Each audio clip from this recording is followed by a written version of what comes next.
The first time Lena ever held a house key, she was 19. The brass was cold in her palm, sharp along the ridges, but to her, it felt like a metal. She wasn't buying her own place. Not yet. That would have been a dream. She was just moving, back home from college after her father fell sick. What was supposed to be a semester off turned into 8 years. 8 years of doctor's appointments, of overnight shifts and 2 jobs, of missed deadlines, passed up promotions, and coming home, to a dark kitchen with her parents already asleep. The house on Forest Elm Lane was quiet, too quiet, but it was hers in a way that no one ever acknowledged. Her father had stopped working by year 2.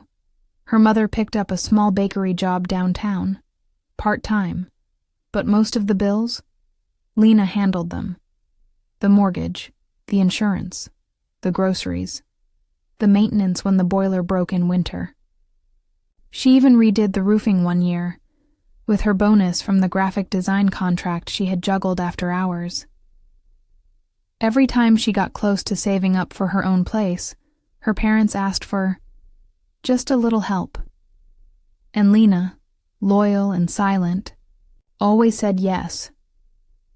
When her father passed 2 years ago, the will left everything to her mother. No big surprise. They always said they'd take care of her one day. Her mother was getting older, more forgetful. So Lena stayed, paid, helped, until last month. That's when Lena made the last mortgage payment. 30 years, huh? She had said to herself, quietly holding the receipt in her trembling hands. Except I did it in 8. Her mother didn't mention it. No congratulations. No thank you. Not even a nod. It was as if Lena had thrown the check into a void. But she wasn't doing it for validation. Or so she kept telling herself. That week, she started making quiet plans. Finally moving out. Getting her own little place. Nothing fancy, just something hers. A balcony, a sunrise, a quiet kitchen she didn't have to clean up after anyone in. Her brother Mark called the next night. I heard the house is paid off, he said casually, like he was talking about the weather. Lena's heart paused. Yeah, I finished the payments last Thursday. That's great, Mark said. It's good that Mom's taken care of. Hey, listen, I was thinking, maybe we should help her sell the house and move into something smaller. What? Lena blinked. No, she loves this house. She's getting older. It's too much for her. And anyway, we could use the money. My wife and I have been looking at homes and... Lena hung up. Mark hadn't contributed a dime. Not to the mortgage, not to their father's care, not even to groceries. But she let it go. She always did. It was a Thursday morning, overcast, drizzling softly outside, when it happened. Lena came home from work, soaked from walking 4 blocks after her car battery died. Her key jammed in the front door. She tried again. Nothing. She knocked. Silence. Then the blinds shifted, and the door opened. Just a crack. Her mother's face was there, distant. Blank. I changed the locks, she said. Her voice trembled, but she didn't open the door fully. What? Lena laughed, thinking it was a joke. Her mother didn't laugh. You don't live here anymore, Lena. You said you were leaving. I said I was looking, Lena replied, her voice cracking. You changed the locks? Mark said it's time for me to downsize. I think he's right. Lena took a step back. Her suitcase sat beside her on the porch, water running in rivulets down the handle. Her backpack sagged. Her heart thundered in her ears. "I paid for this house," she whispered. Her mother didn't answer. The door shut. The lock clicked. And just like that, Lena was standing in the rain, locked out of the house she had paid for. For 3 days, Lena didn't speak to anyone, not to her mother, not to Mark, not to the few friends who occasionally asked if she was still living at home, not even to her landlord, because she didn't have one. She had no place lined up. She had been planning to use the next few months to find the right apartment, something warm, somewhere she could wake up and feel peace. Instead, she found herself curled up in the back seat of her Honda Civic, sleeping with her phone wedged under her thigh and her laptop in the trunk. She parked at the edge of the town library lot, the only place without overnight patrols. She wasn't crying. That had passed. What she felt now was numb, as if the betrayal had moved beyond hurt and into something colder. She thought back to her childhood, all the nights she spent scrubbing dishes while her brother ran off to parties, the days her parents praised Mark for remembering birthdays, but never acknowledged the months Lena skipped buying shoes just to cover the electric bill, and now they'd locked her out, like she'd never existed.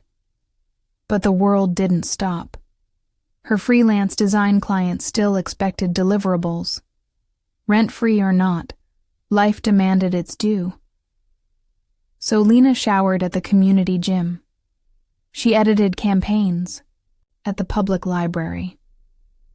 And every night, before sleep, she stared at the ceiling of her car and repeated 3 words like a prayer. "You owe me." It was during her second week in the car that she met Dahlia again, an old high school friend she hadn't seen in years. They crossed paths in the laundromat. "Lena?" Dahlia stared at her, holding a basket of damp towels. "Is that you?" Lena tried to smile. She hadn't had much practice lately. "Hey. Are you okay?" Lena hesitated, then shrugged. "Got locked out of the house." Dahlia frowned. "Your mom's place?" "Yeah. Long story." Dahlia didn't ask questions. Instead, she handed Lena a folded card with her address. "Come stay with me. I've got a guest room. You can pay me back whenever." Lena resisted. For one more night. Pride was still a stubborn, ugly thing. But after waking up to a parking citation taped to her windshield, she called. And just like that, she had a roof again. Dahlia's guest room had a window facing a park. For the first time in weeks, Lena heard birds in the morning. She made a deal with herself. No revenge, no drama. Just rebuild quietly. But the damage had already been done. 2 weeks later, her cousin Emily, who worked as a legal assistant, invited her to dinner. It wasn't until the plates were cleared that Emily mentioned it. "Did you hear they listed the house?" Lena froze. "What?" "Your mom and Mark. I saw it on Zillow last night. $479,000. Lena's fork slipped from her hand. "I thought you were moving out gradually," Emily continued. "But I guess they're jumping ahead. $479,000.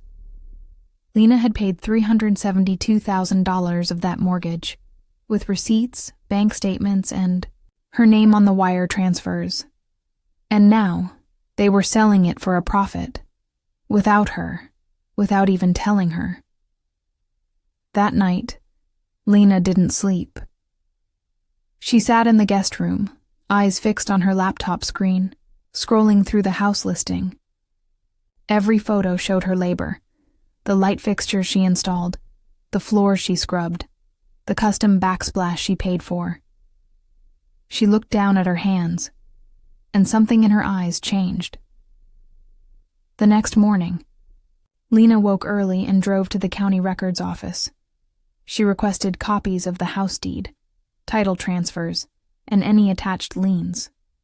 She knew Mark's name wasn't on it. He hadn't been around when their father passed. Her mother had received full ownership, but she wanted it in writing.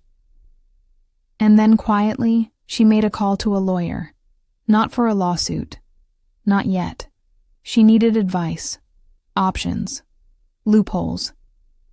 Lena wasn't planning revenge, she was designing it. The lawyer Lena found wasn't the slick kind with a glass office in a high-rise. She chose someone quiet, old school, a woman named Ms. Ramona Griggs, who worked from a converted garage with no receptionist and filing cabinets older than Lena, herself. Ramona was calm as Lena laid everything on the table. The bank records, the payment confirmations, the maintenance invoices in her name, and, most importantly, the mortgage statements. All of them had Lena's name and her bank account stamped all over. "You were never on the deed," Ramona said gently, adjusting her glasses. "That's what they'll use against you." "I know. But these records—" Ramona flipped through the pages, eyebrows lifting as she paused on the final payoff receipt. "They show clear financial contribution, especially since your mother wasn't working full-time. This could fall under an equitable claim." Lena leaned in. "Meaning?" "Meaning, if they profit off your investment without reimbursing you, they could be challenged in court. You have a solid case to file a lien or, at the very least, stall the sale. Possibly stop it." Lena's breath caught. "But can we keep it quiet?" Ramona tilted her head. "You don't want them to know?" Lena's voice came out low. "Not yet." For the next 2 weeks, Lena played a role she hated, the invisible sibling. She didn't call, didn't text. She even liked her sister-in-law's vacation, post just to maintain the illusion that she was unbothered. Meanwhile, she built a file. With Ramona's help, Lena drafted a quiet motion for unjust enrichment, citing her financial contributions toward the home's appreciation, something that once filed could stall the house sale indefinitely. But more than that, Lena began a deeper investigation, because she suspected something more. Mark wasn't interested in his mother's comfort. He was angling for a payout, and that meant there had to be more. Lena used her quiet connections in the design world, freelancers who moonlighted as private investigators, data scrapers, or digital bloodhounds. One favor led to another, until a woman named Sasha sent her a PDF. Mark had already applied for a bridge loan, using the house. It was under his wife's name, but Lena traced it back. The loan paperwork was ready to go pending the house sale. Mark wasn't just helping their mother downsize. He was preparing to extract over $200,000 in equity for his own suburban dream, all from Lena's labor. She closed her laptop and stared out the window. "They stole my home. Now I'll make them pay for every brick." The silence stretched for days. Then, one Friday morning, Lena got a call from her mother. She didn't answer. A text followed. "Please call me back. I'm confused about some legal papers that came in." "The mail." Lena smiled faintly. They had received notice of the lien filing, not a lawsuit, not a public claim, just a private legal anchor. Enough to make the buyers nervous, enough to freeze Mark's bridge loan, and enough to finally make them realize she wasn't going away quietly. Dahlia noticed Lena's change first. How she walked differently. Taller. How she spoke slower, more deliberate, like a woman who finally saw the long game. "You seem colder," Dahlia said one evening over tea. Lena didn't flinch. I think I'm finally warm. But Lena wasn't finished. Her revenge wasn't just legal. It was personal, financial, emotional. And it needed one last stroke of brilliance. She remembered her father's old storage unit, the one he kept for sentimental junk, filled with papers, receipts, and forgotten boxes from before the illness took over. It hadn't been touched in years, but Lena still had the access code. That weekend she visited. In the back corner, beneath a sheet of plastic and a box marked taxes, Lena found a small, dented safe. It opened with her father's birth date. Inside, yellowing envelope labeled "For Lena." The original house purchase contract, a handwritten note from her father. She opened it with trembling fingers. Lena, if you're reading this, it means I'm gone. I know you've been carrying this family. I tried to make it right. I had the deed redrafted to include you. I never had the heart to give it to your mother. She didn't agree. But you deserve this. It's yours. Love, Dad. Lena stood still, the world spinning quietly around her. In that moment, she knew this wasn't just revenge anymore. It was justice. It was almost poetic how ordinary the chaos began. A Monday morning. A light breeze, birds chirping over the hum of lawnmowers and real estate agents in heels, setting up for the first official open house at 11 a.m. Lena arrived at 10:52. She didn't park in the driveway. She didn't announce herself. She simply stood on the sidewalk with a manila envelope in her hand, watching as prospective buyers stepped out of luxury sedans and family SUVs. Her mother, dressed a little too formally for someone supposedly downsizing for health reasons, stood beside Mark near the porch, greeting strangers with a stiff smile. Mark spotted her first. His entire face changed, from cordial to cold, then to something flickering beneath his jaw, tightening. He turned quickly to his wife, whispering something. Lena didn't move. She waited until one of the buyers, a woman in a navy trench coat, brushed past her and started toward the open front door. Then, calmly, Lena stepped forward and said, "Excuse me. Are you here to view the house?" The woman blinked, surprised. "Yes." "I wouldn't sign anything yet," Lena said smoothly. "There's a lien pending. Also, there's a contested deed. Probate complications." The woman stepped back, eyes narrowing. "Are you with the realtors?" "No." Lena smiled. "I'm the one who paid for the house." In minutes, the showing fell apart. Buyers murmured. Questions flew. Mark snapped something under his breath at Lena, but she didn't engage. Instead, she pulled out a photocopy of the handwritten note from her father and a certified copy of the revised deed from her lawyer, the one her father had signed but never processed. One of the agents panicked. "We can't proceed if this is legitimate." "It is," Lena said. "My lawyer is already in contact with the county office. A hearing is pending. I recommend your clients look elsewhere." Her mother hadn't said a word.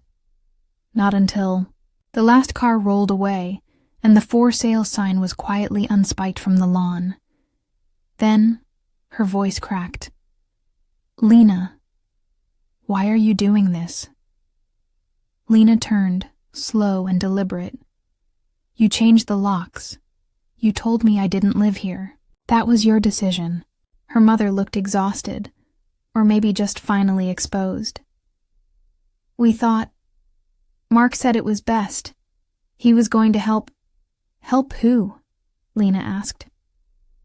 "You? Or himself?" Mark cut in, furious now. You don't own this house. You're not even on the original deed. Lena pulled out the envelope again. No, Mark, but this says I was supposed to be, and now I'm going to court to prove it. You wanted a payout? You're not getting a cent. He stepped forward, voice raised. You don't get to walk in and destroy everything just because you're bitter. I paid off this house, she said, calm but steely. You tried to sell it out from under me. I'm not bitter. I'm just done being quiet. That evening, Lena drove back to Dahlia's place. Her hands trembled on the steering wheel, not with fear, but release. For the first time in years, she felt seen. Not for what she said, but for what she'd done. For every dollar. Every night spent working late. Every overlooked sacrifice now etched in legal filings and certified envelopes. The next morning, the texts started, first from Mark. Are you really going to drag this through court and ruin everything? Then his wife. This is so dramatic. Lena, we all have issues. You should be grateful. Finally, her mother. Please, just come talk to me. Let's fix this before it gets worse. Lena didn't respond. She printed all 3 messages and forwarded them to her lawyer. Let them squirm.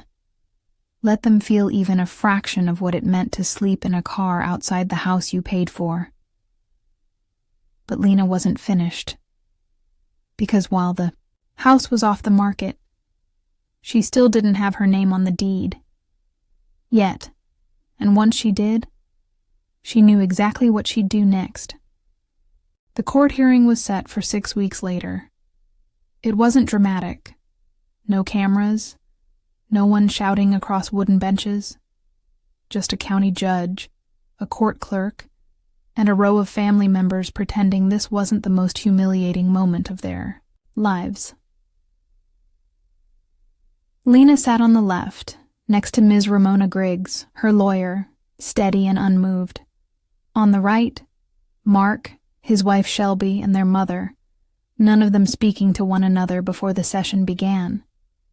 Mark's jaw clenched every few minutes like clockwork. His mother kept twisting the strap of her purse. Shelby stared at her phone the entire time, as if the real world was too ugly to look at. When the judge asked for opening remarks, Ramona rose and delivered them in her calm, grandmotherly tone. Your Honor, we are not here to disrupt a grieving family. We are here because my client, Ms. Lena Whitmore, was the sole individual to pay the mortgage on the residence in question for over 7 years, totaling more than $372,000. We are presenting clear evidence that her contributions weren't gifts, but essential payments that preserved and elevated the property value, which the opposing party attempted to liquidate without her consent. The judge leaned forward slightly.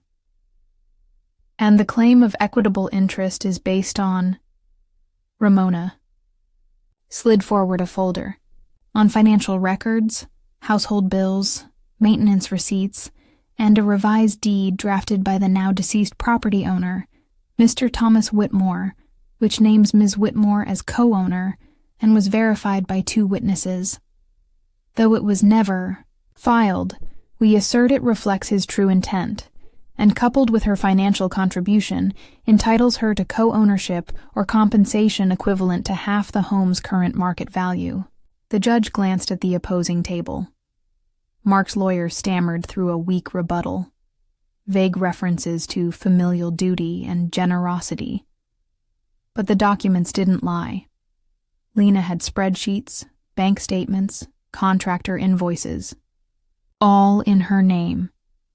And then at the end of the session, the judge asked, why wasn't Ms. Whitmore consulted in the sale of the house?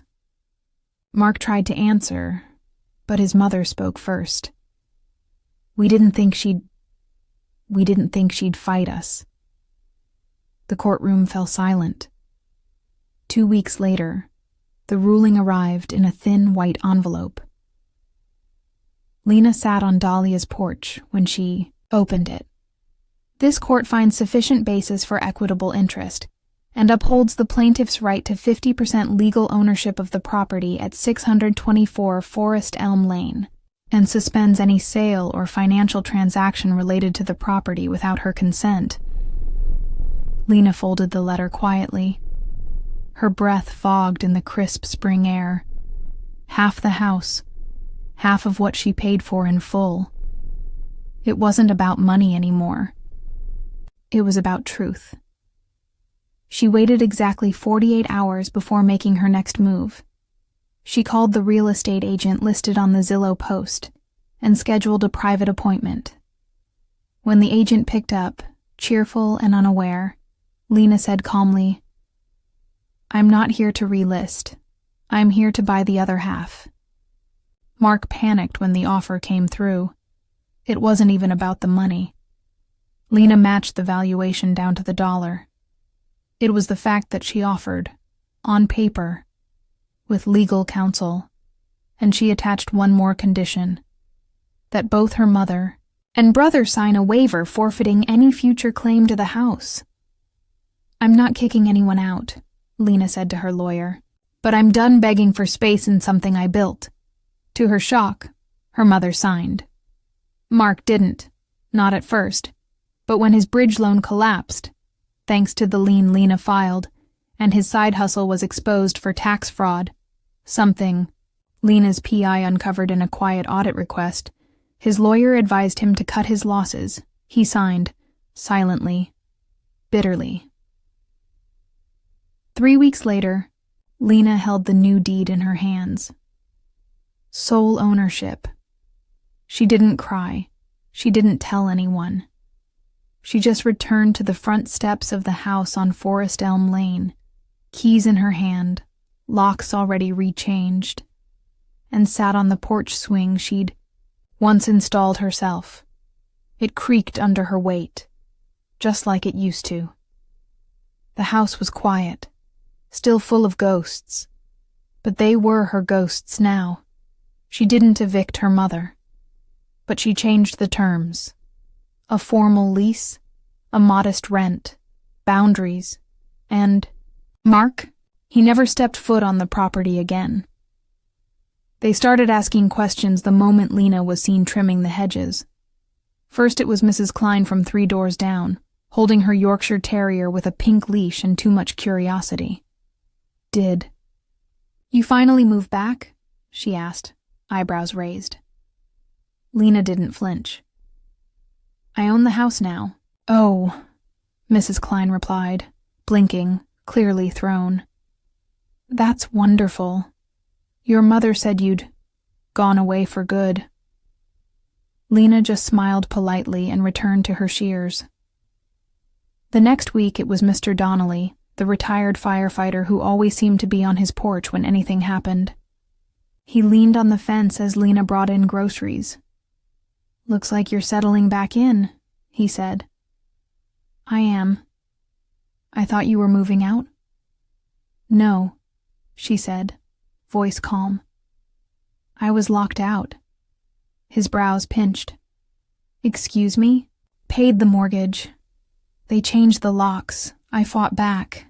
Now it's mine." Mr. Donnelly didn't respond immediately. He looked at her, really looked, and then gave a quiet, respectful nod. "Good," he said. "Good for you." It didn't take long for the whispers to catch up to the culprits. Mark called again. She didn't answer. His text changed tone. "You made us look bad in front of the whole block. Are you happy now?" Then came the guilt trip from their mother. "Lena, this isn't what your father would have wanted. You've made it so awkward between me and the neighbors."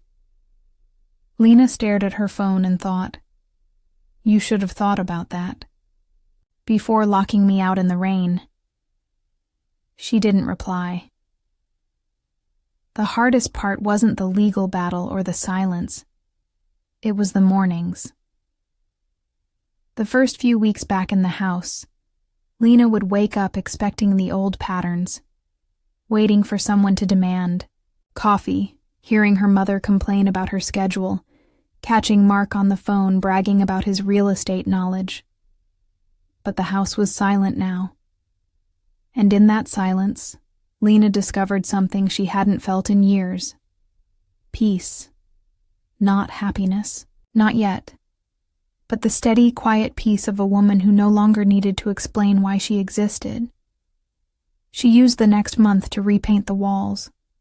A soft olive green in the living room. Cool grays in the upstairs hallway. She pulled down the curtains. Her mother insisted on keeping for tradition and let the light in. She converted the guest bedroom into a studio for her freelance design work, lining the walls with sketches and samples, stacking her books by the window. She installed new locks, chose her own couch, started baking again. It felt like breathing for the first time after holding her lungs still for a decade. Then one afternoon, as she watered the azaleas near the mailbox, a black SUV pulled up. Out stepped Shelby, Mark's wife. Her heels clicked against the pavement, arms crossed, face a mixture of entitlement and exhaustion. "I thought you might at least be willing to talk," she said, standing just off the lawn. Lena turned off the hose. "About what?" "You could have handled this privately." "I did," Lena said. "You just didn't expect me to have proof." Shelby scowled. "You don't think this has humiliated all of us? Everyone knows. Mark's job, my parents. People talk. You should have thought about that before stealing from me." Shelby stepped closer. "You ruined his future." Lena didn't move. "No.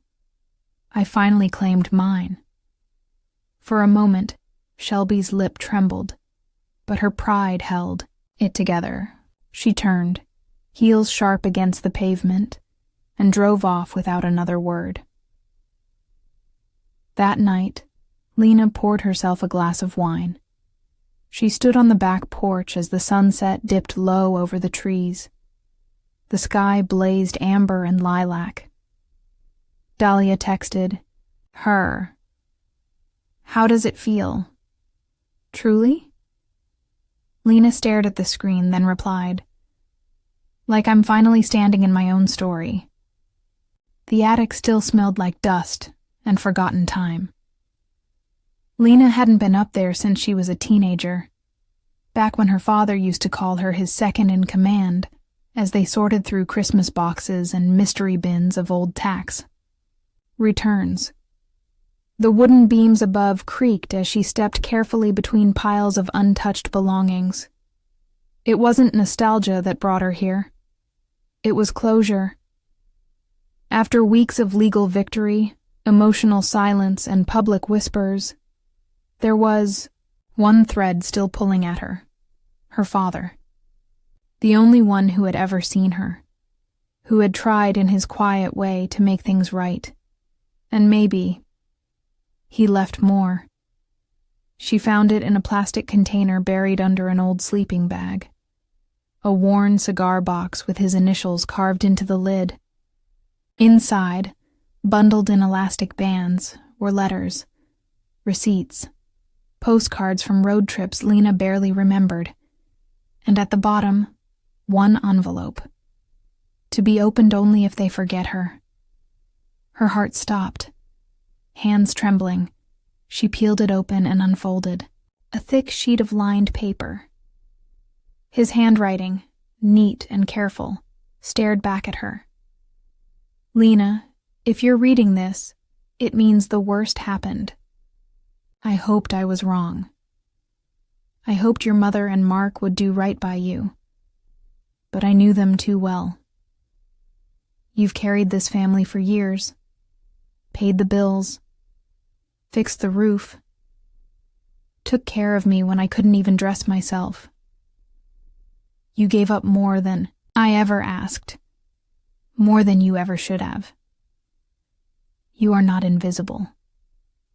You are the reason this house still stands. I asked your mother to file that deed. I told her to include you. I suspect she didn't. If she didn't, this is my way of telling. You, fight. Take what's yours. Don't let them shame you for doing what they were too weak to do. You are my legacy, not the house. You. And if they've forgotten that, remind them. Love you always, Dad. Lena pressed the letter to her chest. The attic light flickered above her, casting long shadows over memory. She didn't cry.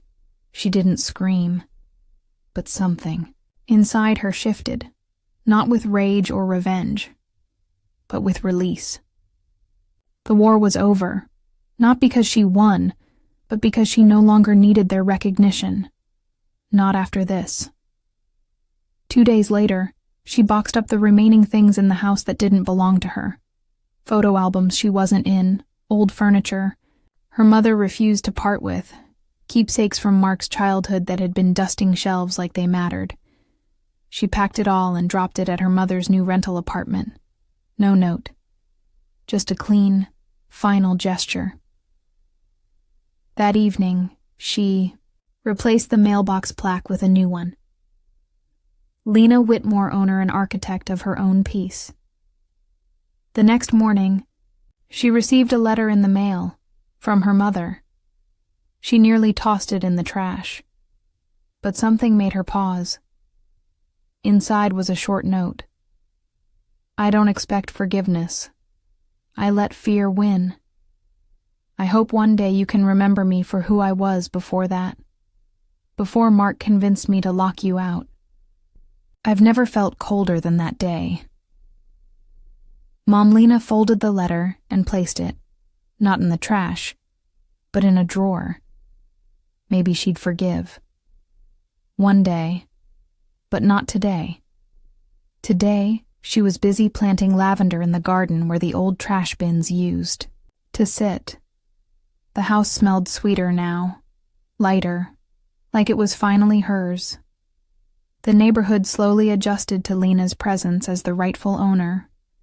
People who once looked past her now nodded on their morning walks. A few offered help with yard work. Others brought over baked goods, just because.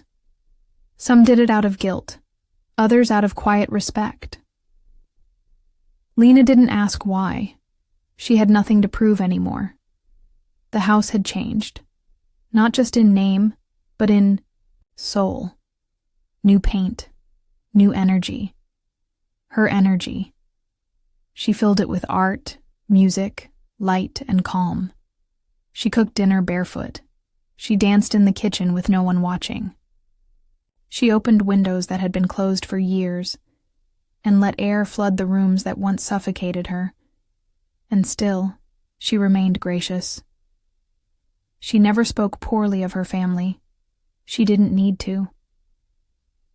It was late autumn when the knock came. She almost didn't hear it, soft, hesitant. When she opened the door, her breath caught. It was Mark, older, humbled, alone. He looked down at the porch floor before raising his eyes. I heard Mom's not well. Lena nodded. She's managing. Didn't come to see her. She tilted her head. Then why? Mark took a deep breath. To say, I was wrong. The words hung in the air like dust in a sunbeam, fragile, real. I convinced her to change the locks, he said. I thought if we sold fast enough, you wouldn't fight. I thought you'd move on, like always. You underestimated me, she said, voice steady. He nodded. I did. They stood in silence for a long moment. Just two siblings separated by years of imbalance and one irreversible choice. I'm not asking for anything, Mark added. Not forgiveness, just acknowledgement that I see what I did. Lena crossed her arms, not coldly, but with the weight of someone choosing how the rest of the story ends. "I appreciate that," she said at last. "But this door doesn't open the same way anymore." Mark's face twisted, a quiet flash of regret, but he nodded. "I get it."